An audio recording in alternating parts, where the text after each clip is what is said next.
wa salatu wa salamu ala rasulillahi wa ala alihi wa sahbihi ajma'in. Thumma amma ba'd. Once again, assalamu alaikum wa rahmatullahi wa barakatuh.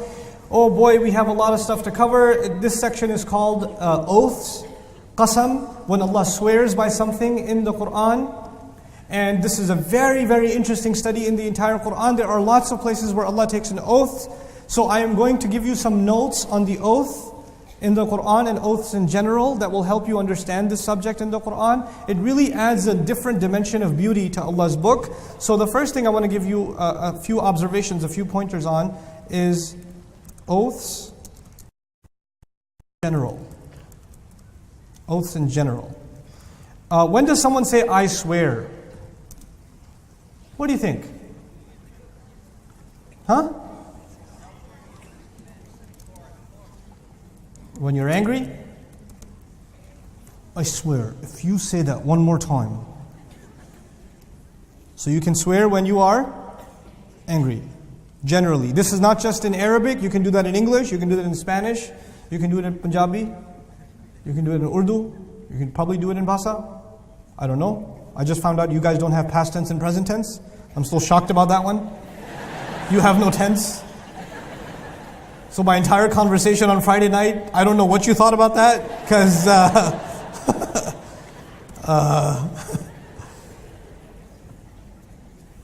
so when you tell someone, I'll take care of it, it's the same as I took care of it, which means you never know what's going on. How do you do this? Now I just out of curiosity, I have to learn it. Anyway, you can take an oath when you're angry. I swear, man, you better stop. Wallahi. When you're not being believed, you come 3 hours late to work, your boss looks at you, I swear, it was traffic. I swear. I swear to God, it was traffic. In other words, you swear when you're not being believed. When somebody thinks you're lying, then you swear. You also swear when you're in court. Yes? I swear to tell the whole truth, nothing but the truth, most of the truth, so help me God. Right? So you swear when you're in court. Okay?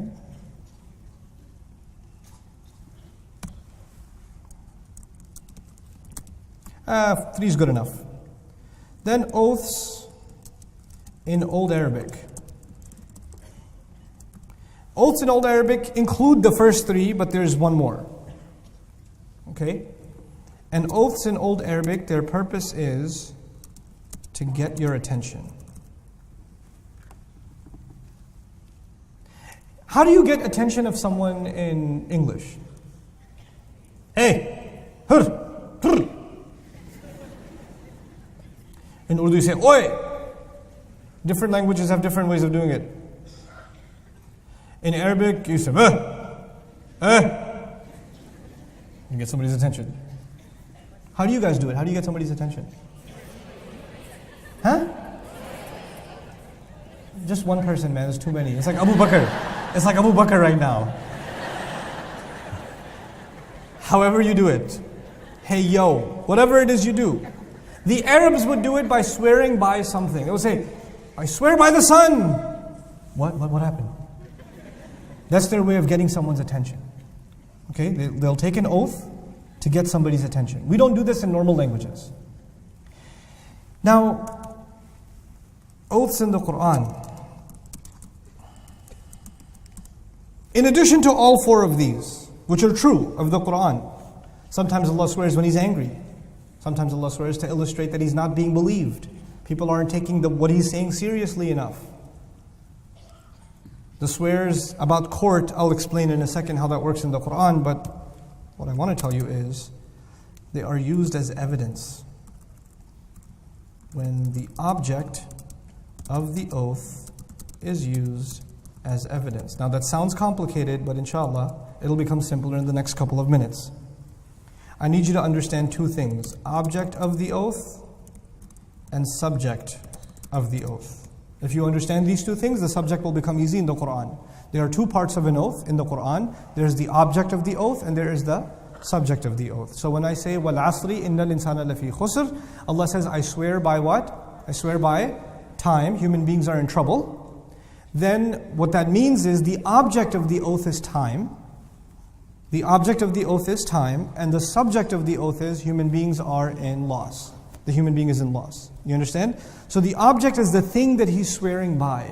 So if you say, I swear by the sun, I swear by the moon, I swear by the stars, I swear by Allah, I swear by this, I swear by that, whatever you swear by is the object. Then after you say your object, whatever you say next is your subject. And it's correct that it correctly called the subject of the oath because that's actually what you wanted to talk about. The object of the oath was not your discussion. That wasn't your subject. It wasn't your purpose, your topic. Your actual topic was what comes next. Like for instance, when somebody's talking to you, you say, I swear to God. And they stop. You didn't say anything. Once you used Allah as the object of your oath, you have to say, I swear to God, I love ice cream. You have to say something to make a subject out of it, you understand? So there are two parts of it always, object and subject.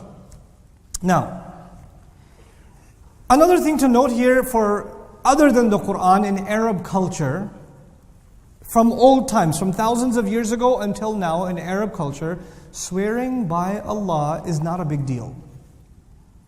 Swearing by Allah is not a big deal. In Indian culture, in Pakistani culture, in Bangladeshi culture, I don't even know about Malay culture, but in these Southeast Asian cultures, swearing by Allah is really bad. Somebody says, I swear by Allah, like, do istighfar, go slaughter a goat, you swore by Allah. But your Syrian friend, and your Jordanian friend, and your Algerian friend, and your Egyptian friend, what do they say all the time? Wallahi, Wallahi man, it's hot today, Wallahi.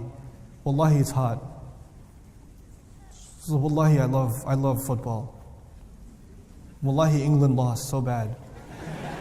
You know, Wallahi, anything, no big deal. And somebody else who's like super high on their taqwa, like, Wallahi, you said Wallahi, astaghfirullah, you said Wallahi. No, it's no big deal. Allah says in the Quran, لَا يُؤَاخِذُكُمُ اللَّهُ بِاللَّغْوِ فِي أَيْمَانِكُم. No problem. Allah will not hold you to account when you take an oath by His name, when you didn't really mean it. It's fine. It's just part of your culture, it's fine. No big deal. If you really meant it, then you'll be held to account. You know, when some people say, you swore by Allah, now you have to do it. Like, Wallahi, I'm going to kill you, man. Like, friends are messing with each other, one guy's elbowing the other. Wallahi, man, stop it, I'm going to kill you, Wallahi. Now he took an oath. So he shows up with a dagger the next day. I'm sorry, bro, I swore to God. I'm so sorry, I'm so sorry. You don't have to do that, relax, okay? But now let's come back to the oaths in the Quran. Here's the really cool thing. The object of the oath in the Quran serves as evidence for the subject of the oath. I'll say that again. The object of the oath becomes evidence for the subject of the oath. Another way of saying that is, the object of the oath prepares you for the subject of the oath. So actually Allah uses a particular object for His oath to get you ready for what He's going to say. And He might even use it as evidence for what He's going to say. So the study of the relationship between the object and the subject becomes a very interesting study in the Quran. It's a very interesting relationship between the object and the subject. Easy example, وَالْعَصْرِ. What does He say? إِنَّ الْإِنسَانَ لَفِي خُسْرٍ. I swear by time, each and every human being is in loss. So what's the object again? Time. The fact that time is running out is the ultimate evidence that human beings are in loss. Right? So it's serving as the subject, or serving as proof of the subject. So with that in mind, let's look at a couple of subjects and objects of the oath. Allah says, فَلَا أُقْسِمُ بِالشَّفَقِ. No. I swear by the orange sky. وَاللَّيْلِ وَمَا وَسَقْ. And the night as it gets super dark. وَالْقَمَرِ إِذَا اتَّسَقْ. And when I swear by the moon as it slowly becomes full. Meaning day by day it becomes full. There are three oaths here. The first oath was, I swear by the orange, the sky that turns orange. The second oath was, I swear by the night as it gets really dark. It gets darker and darker and becomes fully dark. Then I swear by the moon that goes from the lightest phase, where you're fighting over Eid, to full moon. It goes over those phases. Then he says, لَتَرْكَبُنَّ طَبْقًا عَنْ طَبَقٍ. You people are going to ride one stage after the next, after the next, after the next, after the next. What is the relationship between these things? When the sky is orange, when the sky is turning orange, that means that it's close to sunfall. Maghrib is around the corner, yes? Maghrib is inevitable. I mean, the sky is orange, but you know what's coming. What's coming next? Nightfall. And the nightfall is in the next ayah. The night comes and the night is a kind of blue, but it gets dark blue, and it gets darker blue, and it gets darker blue until it becomes what? Black.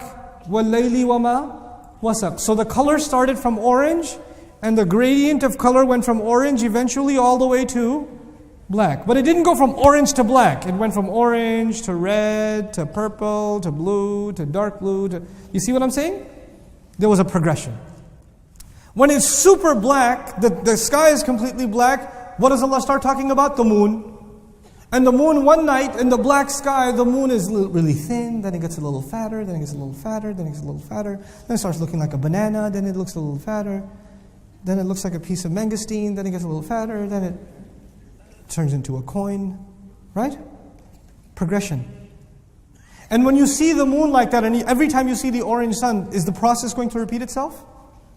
Which means one thing will lead to another, will lead to another, will lead to another. Then Allah says, by the way, just like that, you will go from one stage to the next, to the next, to the next, to the next. Just like the orange sky turns colors, you one time were living inside the stomach of your mother. The rent was paid, the food was paid for, air conditioning was provided. You didn't have to take care of anything, you didn't have to clean anything. You could have lived there forever, but you know what? Just like the orange sky turns colors, you had to leave that home eventually. And you did. When you were a baby, everything was still kind of taken care of. You didn't have to even burp yourself, clean your own poo, everything was taken care of. But you started growing older and older, and you went from the diaper to the pull-up to the pants, and then eventually you're standing up and you're walking and you're talking. And you were a kid, you didn't have responsibility, but you can't stay a kid forever. And you got older, and you had to go to school. And from school you had to go to high school, and from high school you had to go to college, and from college you had to go get a job, and then hopefully get married and have children and get old and watch your children get old or older. You know? You go from one stage to the next, to the next, to the next, to the next, and then eventually you're going to die, and then you're going to go in the grave, and then your body's going to deteriorate. And then just like that, the next stage will come and Allah will raise you out of your grave. You can't help it. Just like you couldn't stay inside the stomach of your mother, you will not stay inside the stomach of the earth. It will give you birth again. You will come out again. Then you will stand in front of Allah and the questioning will happen. And there is no way out of this. There is no way out of this. And if you ever forget that there's no way out of this, just look at the orange sky next time. The orange sky should remind you, you're going to go from one stage to the next, to the next, to the next. The other meaning of this ayah, which is really beautiful, is that the Prophet ﷺ is making da'wah in Mecca. Doesn't seem like he's making much progress. People are not accepting Islam in huge numbers. Actually, the enemies are getting worse and worse. And yet Allah is telling him, listen, this is part of how progression happens. Eventually some more, eventually some more, eventually some more. And maybe in the beginning your efforts will be like a thin moon, but as the time progresses it'll become full like the full moon. Eventually all the victory will come. Maybe we should learn that lesson and understand what Allah is saying to the entire ummah. People get really easily depressed about the state of the ummah and the corruption and the political chaos and the wars and the famine and the hunger and the civil war and all the strife that's happening inside the ummah. May Allah protect our mothers and our children and our fathers and our families all over this ummah, right? But we get depressed about that, and Allah is saying, look, things are bad, but you have to go through stages. One after another, after another. The other idea here is, by the way, when the moon is full, does it deteriorate again? Sure. When the night is dark, does day come back again? In other words, even when you do get to a point where you have victory and you have everything's working out, is it going to last forever? No, that is the nature of life. There's up and there's down, and there's up and there's down. Islam is not asking you to be perfect or to attain a perfect society. Islam is asking you to make efforts towards better and better. Allah will not judge you on how perfect you and I were. Allah will judge us on how much effort we made to make things better. That's what we're being judged on. It's a beautiful imagery captured inside these words. Then I want to share with you an example of another oath in the Quran. Let's talk about wal-adiyat. I think a lot of you saw the animation for wal-adiyat. Wal-adiyati dabha. Allah swears by horses that are going into battle. Horses that are going to go into battle. And adiyat, actually it's jam'u qilla. The at the end tells you that it's jam'u qilla. And the kinds of horses that are brewed for battle, they're trained to run extra fast. They're usually the female horse, the mare, because she's lighter and she runs faster. That's why adiyat is used. And they're aggressive. That's why the word ada is used here. They're aggressive horses. And the images, and when you use at, you're saying there are less than 10 of them. So I want to paint this picture for you. There are less than 10 horses that are riding super fast, and as they are riding, the hal of them is dabha. What that means is, they're riding and they're panting. So this scene opens, this movie begins with horses riding and the cameras on their mouth and that's what's happening in وَالْعَادِيَاتِ ضَبْحًا. Then the camera goes to their feet. فَالْمُورِيَاتِ قَدْحًا. And I swear by them when they strike the rocks, the horseshoe hits a rock and sparks fly. Sparks fly when the shoe hits the rock. So the camera was on their mouth, now it's where? At their feet. فَالْمُورِيَاتِ قَدْحًا.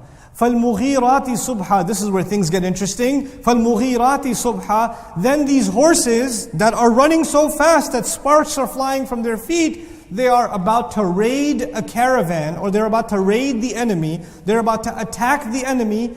Subha. Is that nighttime or morning time? That's the morning time. Now there are two problems with that. In the morning there's moisture in the air, which means the rocks have water on them. Which means it's even crazier that sparks are flying anyway, even though there's water on the rocks. That's how intensely fast the horses are running. The second problem is the best time to raid a caravan, since you have a lot of experience raiding caravans, the best time to raid a caravan is when? Nighttime. But these guys don't care. They want the enemy to see them coming. So they decide to raid the caravan when?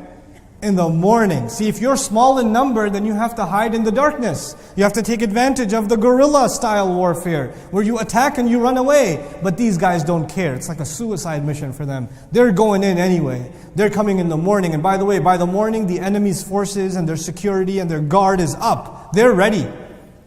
So, he says, subhanahu wa ta'ala, he says, فَالْمُورِيَاتِ قَدْحًا فَالْمُغِيرَاتِ صُبْحًا. Then he says, فَأَثَرْنَ بِهِ نَقْعًا. Something even stranger. He says, as a result of those horses running so fast, they caused clouds of dust to rise.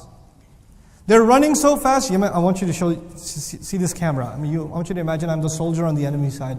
I'm holding my spear and I'm ready for them because I'm going to stab the horse. And from a long distance, I don't see any horses, but what do I see? Dust rising, and I go,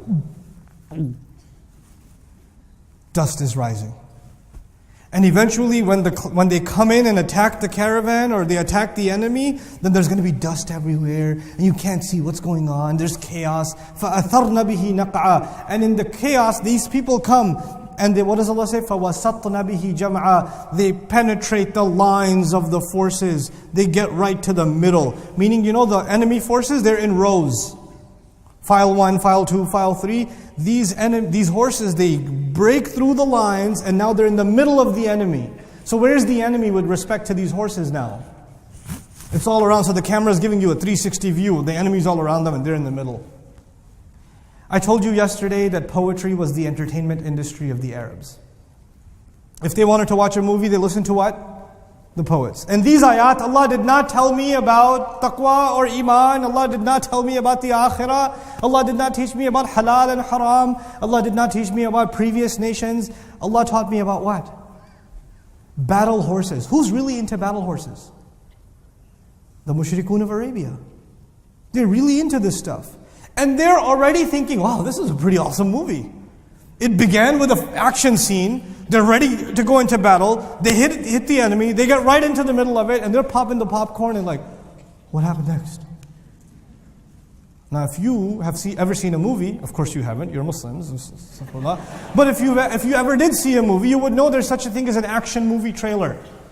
And in the action movie trailer, what they do is they try to get you excited. So they take the 2 scenes in the movie that are worth watching, and they put that in the trailer. So you watch the rest of the garbage film. And in the movie, there's two guys that are about to fight each other, and this guy's running from this side, that guy's running from that side, and they're about to punch each other, but did they show the punch? Right before it punch each other, the screen turns black. This June. Right? I'm like, come on! I want to see what happens to his face. Now I have to go, it's wajib now. You know? These guys, these horses, these Arabs, they really love their horses. They really love it. Like, you know, young men nowadays, they're into cars. They're into sports. They're into action movies. This is a combination of all of those things. Okay? And so this scene is painted and the Arab is waiting. So what happens next? Yo, what happens next? What happened? Tell me what happened. The mushrik is waiting for more Quran. Allah stopped the movie. Stop. He said, "Innal insana li rabbihi lakanud." No doubt the human being is not loyal to his master. What? What about the horse? Tell me more about the horse. What about human? I don't want to know about the human. I want to know about the horse. What is the connection between these horses and the human being? An animal has certain instincts. An animal's instinct is that when it sees danger, it runs the other way. An animal's instinct is that of survival. But the horse, this horse, is so loyal to his master that it sees the enemy's spears and still, as fast as it can, it runs towards its own death, doesn't it? So the Arab is listening to this story about how loyal the battle horse is. It is willing to sacrifice itself, run into death itself for the sake of who? The master. And Allah paints that scene and says, by the way, Arab who owns a horse, you also have a master, but you're not that loyal. Innal insana li rabbihi lakanud. The way Allah makes the argument, the way Allah set the scene for this lesson. He could have just said human beings aren't loyal. He could have just said that, but no, He wanted to give you some evidence. What does loyalty mean anyway? Do you have any idea what loyalty means? Oh yes, you do. You own a horse. And you've raided caravans before, so you know. So let me use what you know and teach you a lesson. Subhanallah. These are surahs of the Quran that teach us the legacy of the Quran is to relate to people when you teach them about your deen. You have to understand where people are coming from. Allah didn't just talk about the ghaib. Allah didn't just talk about, iman. Allah didn't just talk about taqwa. Allah also talked about things that interested the Arabs because they needed that stuff to hear so they can make sense of this deen. Allah chose to talk about things that would really, really spark their interest. This is a method of the Quran, which means we have to learn this method in our times to revive the interest in this deen. MashaAllah, there are so many of you sitting in the audience today, but there are so many Muslims here in this country and all over the world that are Muslims that are losing interest in their deen. They're not interested anymore.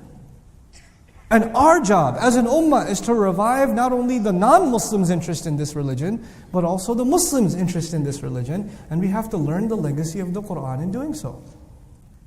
Maybe they're not into horses. Maybe they're into something else. And we need to know what they're into. And we need to use it to bring them back to the deen. Quran is not just knowledge, it is a way of thinking. You remember that? If it was just about knowledge, we'd always be talking about horses. But if it's about thinking, then we learn the strategy and apply it outside of it, at the text too. It becomes a way for us to process information. I'm hoping one of the benefits that comes out of today's discussions is you adopt a Quranic way of thinking. The Quran has a certain way it expects you to think, expects you to carry yourself in da'wah, expects you to process realities of life. I want to give you an introduction first, then I'll give you some examples. I want to take extra time on this section because all of the examples are beautiful. So I want to give you as many as I can, okay? Bear with me. We're going to be in this section for a while. Even if I have to compromise other sections, I would rather we spend some time in this section because it's just that cool, okay?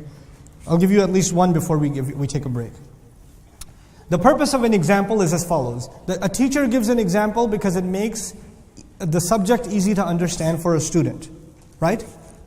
Sometimes the subject matter in physics and mathematics and chemistry, whatever, is hard to understand. A good teacher will give you easy examples so you can relate to what he's saying, because the subject matter itself is too abstract, you can't relate to it. So what does it mean to give a good example?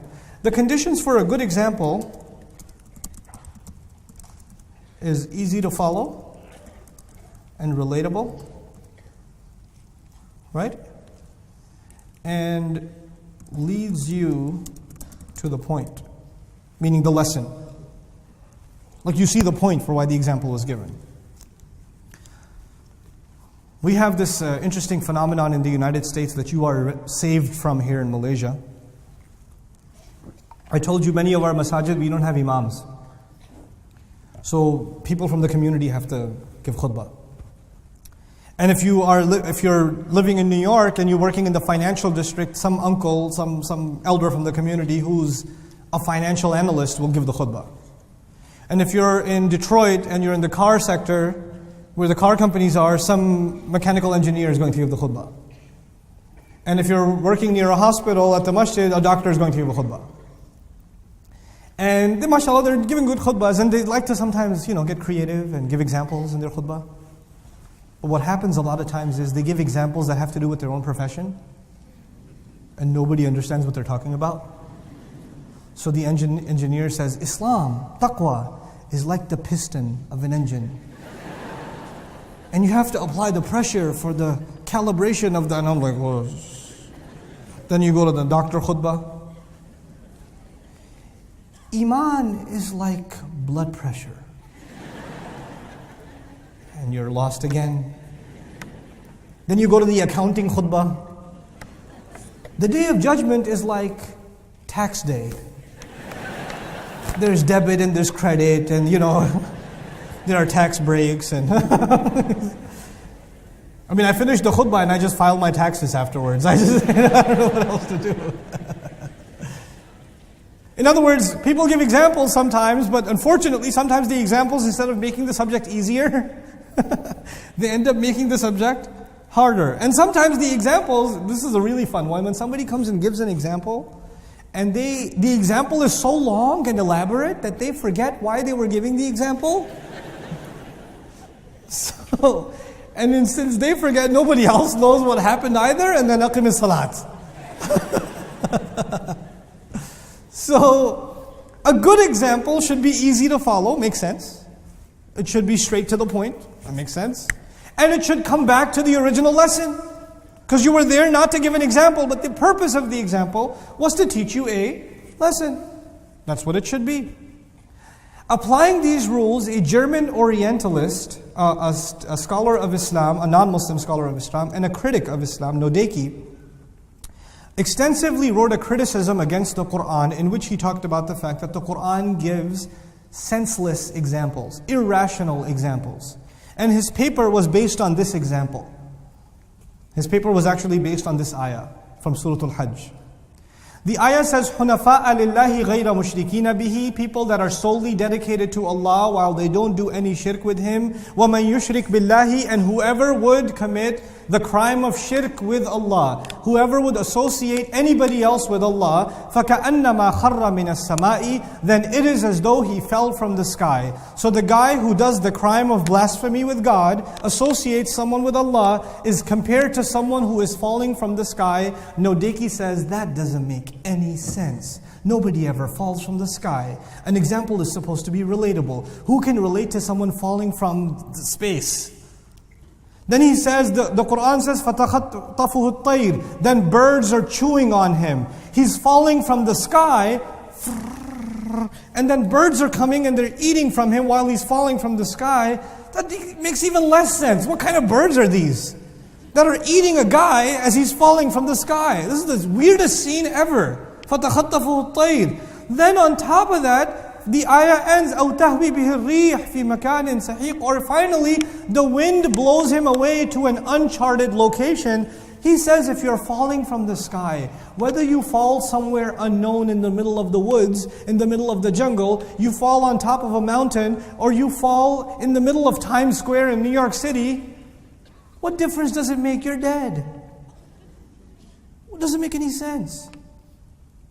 And he wrote this very convincing paper about how the example of the Quran is impossible to relate to. It's difficult to relate to.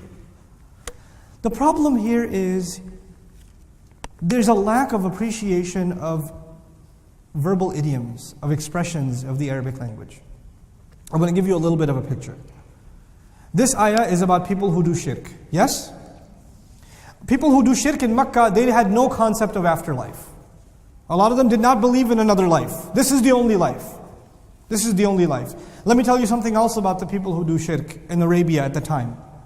Not only did they believe this is the only life, when you believe this is the only life, then what is going to be left of you after you're gone? Think about that. What of you is left after you're gone? Your children? Maybe your name, your memory, your legacy, right? If you don't believe in an afterlife, human beings have a desire to live on. You know that? Inherently, we have a desire to live on. So if you don't believe in Jannah and Jahannam and Qiyamah, you don't believe in any of that stuff, then you know what you say to yourself? I need to figure out a way to live on. So what do people do when they don't believe in an afterlife? They decide that they're going to do something that will force people to remember their name. So nowadays you'll have people that are very wealthy and they're 99 years old and they're about to die and they donate all of their wealth to a hospital. They were cheap their entire life. They kept millions to themselves that they never spent. But as soon as they're about to die, they give the whole thing to charity. Like it's a really generous thing to do. Generous? You weren't going to have it. You're dead. But they give it, why? Because they put a condition. If I give this to this hospital, you have to build a statue of me at the entrance of the hospital that says the really old dead guy College of Medicine. Why do they do this? They need their name to live on. There's a desire for a human being to become immortal. And actually, Allah put that desire in us because He wants us to earn Jannah. That's inside of us, to want to earn His paradise. But anyway, let's go back to the mushrik. The mushrik back in the day is not going to give millions of dollars in donation and get his monument made. How did he live on forever? He lived on forever because for the Arabs, you know that they used to love going into fights, right? Battles.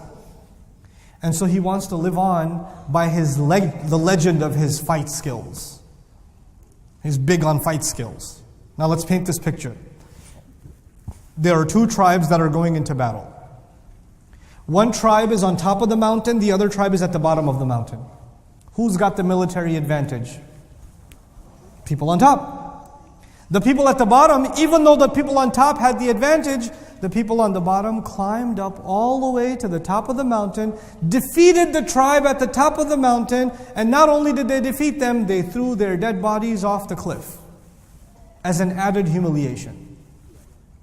And the other scenario is that the people on top of the cliff, they were so scared to fight the guys at the bottom, though they had to pick, should I die at the hand of my enemy or should I just jump off the cliff? And they decided to jump off the cliff. When the Arabs died a death because they were no good at fighting or because they were cowards, then they used to say, he fell from the sky. They used to say what? He fell from the sky. Meaning he died the death of a loser or he died the death of a coward. And the worst thing, the worst, most humiliating thing the mushrik could ever hear about his father, or about his grandfather, or about his son, is you're that guy's dad? Or the guy who fell from the sky? The worst humiliation for him. Because understand, shirk is humiliating. It's a humiliating thing to do shirk. But the mushrikun don't understand what the humiliation of Judgment Day will look like. They don't believe in it. So they have to be given a picture that they can relate to. So Allah gave them a picture they can relate to. What's the closest thing to humiliation they can relate to? The association of someone falling from the sky. Now in a battle, when somebody falls from the cliff, which is what they call falling from the sky, when somebody falls from a cliff, his dead body is at the bottom, mangled and broken up and bloodied. What happens at the end of ancient battles? Your own people come, they collect your body and they give it a proper burial. Isn't that the case? But these dead soldiers, these dead warriors are such an embarrassment to their own people that nobody came to bury them. Nobody came. Their own people disowned them. So their funeral service was not offered by their own tribes. Their funeral service was offered by certain birds. What kinds of birds are we talking about? Vultures. Birds are chewing on their corpse. And these birds are known for eating disgusting things, isn't it?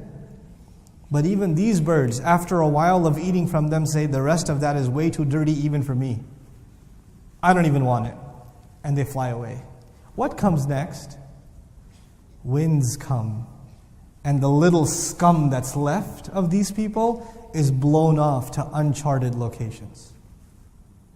Humiliation of falling from the sky, humiliation of vultures eating off of your corpse, and the humiliation of your flesh and bones being scattered on the earth to unknown places. For the Arab who didn't believe in an afterlife, the only thing he wanted was, at least people will respect me after I'm gone. The worst thing he could imagine has been described. أَوْ تَهْوِي بِهِ الرِّيحِ إِلَى مَكَانٍ سَحِيقٍ. An example is supposed to be direct, it's supposed to be relatable. What we are learning here is that it was directly relatable to the Arabs. And once we understand that principle, we understand that we want to give examples to people and help things become understandable for people. We have to give relatable examples, which means we have to understand the culture in which we live or the culture that we are giving da'wah to be able to relate to where they're coming from. You understand? That's the lesson in this ayah. You guys doing okay? Can you handle one more or should I give you a break? One more? One more. Okay, one more. Promise one more. This one's, of the examples, this one's my favorite. Listen to the translation. ثُمَّ قَسَتْ قُلُوبُكُم مِّن بَعْدِ ذَلِكَ. Then your hearts became hard, even after that had happened. فَهِيَ كَالْحِجَارَةِ. Then your hearts became like stone. أَوْ أَشَدُّ قَسْوَةً. Or they became even harder than stone. فَإِنَّ مِنَ الْحِجَارَةِ لَمَا يَتَفَجَّرُ مِنْهُ الْأَنْهَارِ. Even out of stones, there are some stones that explode. Rivers explode out of them. Waterfalls gush out of boulders. وَإِنَّ مِنْهَا لَمَا يَشَّقَّقُ فَيَخْرُجُ مِنْهُ الْمَاءِ. And even out of stones, there are those that crack open. They don't explode open, they just crack open. And some water is found inside. Some water comes out. Not rivers come out, some water comes out. وَإِنَّ مِنْهَا لَمَا يَهْبِطُ مِنْ خَشْيَةِ اللَّهِ. And out of stones there are those that fall from the fear of Allah. وَمَا اللَّهُ بِغَافِلٍ عَمَّا تَعْمَلُونَ. And Allah is not at all unaware of the things you're up to, what you're doing. Okay? Seems like this example has to do with lots of different kinds of what? Stones. Stones that explode, stones that crack open, and stones that fall from the fear of Allah. But actually the ayah did not begin with stones. The ayah said in the beginning, your hearts became hard, your hearts became like stone, or even worse than stone. So it's actually not three kinds of rocks that we're learning about. We're actually learning about three kinds of hearts. The rocks are being compared to hearts. In order to understand this example better, I'm going to give you a little bit of a conversation about your friends. You have two friends. Somebody says, I have no friends. Just pretend, okay? Just pretend. Even you have two friends. One of your friends is very quiet, loves to read, very philosophical. If they speak, she's just reading some line of poetry from somewhere. When you take them to a party, they just go sit next to the bookshelf and just read. They're always thinking to themselves. Just a philosophical, quiet, introverted person. You have one of those friends. You have another friend. That friend is never quiet. They never sit in one place. Actually, this been a very painful experience for them sitting here today. They're constantly, hey, I'll be right back. They need to move around. And they're constantly texting you, hey, you want to go out? You want to get some pizza? You want to go somewhere? You want to do something? What are you doing? I'm not doing anything. Can I come over? You want to come over? Let's do something. They're always busy. They're always moving. I got to do something. Let's go fishing. Let's go hiking. Let's go. Okay? So you have this quiet friend and you have this hyperactive friend. And the three of you go on a road trip together. So you're driving in the car together. And the friend who's hyperactive is like, hey, I'm hungry. Let's go stop somewhere. Let's go look at something. And the guy, the quiet one, what's he doing? And he's sitting in the back reading, or he's looking out at the sky. He's thinking about the universe. And he turns to you and he says, have you ever wondered about the sky? And the other friend goes, no, but I've wondered about the signs. Where's the sign for the next restaurant? I'm hungry. What do we do? Now, you guys, the three of you are going to attend an Islamic conference. Okay? You're going to attend an Islamic conference. Do you guys know who Imam Siraj Wahhaj is, by the way? Some of you know. Well, if you don't know, you should know. Look him up. Imam Siraj Wahhaj is a very old friend of mine. He's one of the most amazing public speakers ever. He's an incredible orator. He's really exciting. But he's also kind of crazy. He's kind of crazy. He says the craziest things. But you know, when you go to one of his speeches, boy, you're going to come out like, that was awesome! Oh! So one of the speakers at the convention is Imam Siraj. Another speaker at the convention, I'm not going to name him, is a great scholar of hadith. He's an academic. He speaks like this. Allah subhanahu wa ta'ala says in Surah Al-Baqarah, أعوذ بالله من الشيطان الرجيم بسم الله الرحمن الرحيم ألف لام ميم. And in the tafsir of Imam Al-Qurtubi on page number 435, the scholar is going to give a 5-hour lecture on hadith.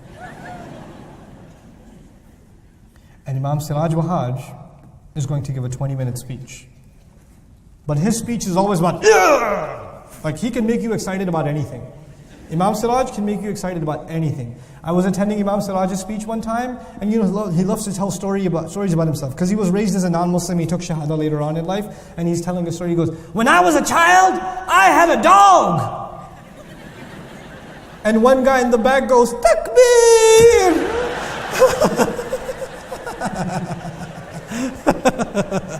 He can make you excited about anything. By the way, after the speech of Imam Siraj, you're like, what did he talk about? I don't know. I think he had a dog though.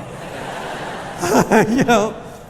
So now you have two friends, the hyperactive friend and this quiet, inquisitive, intellectual friend. Which one wants to go to Imam Siraj's speech? The hyperactive friend, let's go to Imam Siraj's speech, it's going to be awesome. And the inquisitive friend says, no, but we have to attend the 5-hour hadith seminar. I brought 5 pens with me so I can color code my notes. So they're both, all three of you are sitting in the 5-hour hadith lecture, narrated by Imam al-Bukhari. That lecture. What's happening to the hyperactive friend in this time? They're almost dead. You know? And then the whole thing is over. It's time for Imam Siraj's lecture. So the hyperactive friend turns to the quiet friend. He says, okay, I did your hadith lecture. Can we go to Imam Siraj Wahhaj's talk? And the intellectual friend goes, but I don't really learn anything at his lectures. I tried to take notes last time. All I have is he had a dog. I don't care. And then he says, then the intellectual friend says, okay, I'll attend the lecture, but what's the topic? And your hyperactive friend says, the topic is Imam Siraj Wahhaj is talking. Let's go. We're going. And he takes him to the lecture. And who's enjoying this lecture? The hyperactive friend. You have two different kinds of friends. Now I brought this up because there are different kinds of people, aren't there? People have different personalities. Were there different kinds of Sahaba? Sure. Abu Bakr radiallahu anhu was very quiet, very poetic, very philosophical, never really spoke unless he had to. Umar radiallahu anhu, before Islam, you know what he was busy doing? Riding horses, punching dudes. Like he was doing his thing. If the term gangster can be used for someone in Mecca before Islam, it would be for Umar radiallahu anhu. Even like someone like Hamza radiallahu ta'ala anhu. Before Islam, these people were not necessarily associated with sitting and reading, and they were busy having a good time. They were living life. They were hiking and they were fishing and they were horseback riding and they were wrestling and they were doing stuff. They're busy. You know how Abu Bakr as-Siddiq accepted Islam immediately? You know how long before Umar and Hamza accepted Islam? 6 years. 6 years! The question is, what are they doing for 6 years? They're doing stuff. They're busy, you know? They're busy. You have friends like this. You have friends that are very serious about their deen. You have other friends, they're good people, but they're just busy doing stuff. They're busy in sports. They're busy in games. They're busy on Facebook. They're busy just going on road trips and vacations, and they're just busy. And when you try to talk to them, they're too busy for it. Isn't that the case? You know, these ayat, they are an indication that there are different kinds of people. And some rocks, they explode on their own. And some rocks, it takes a while before they crack.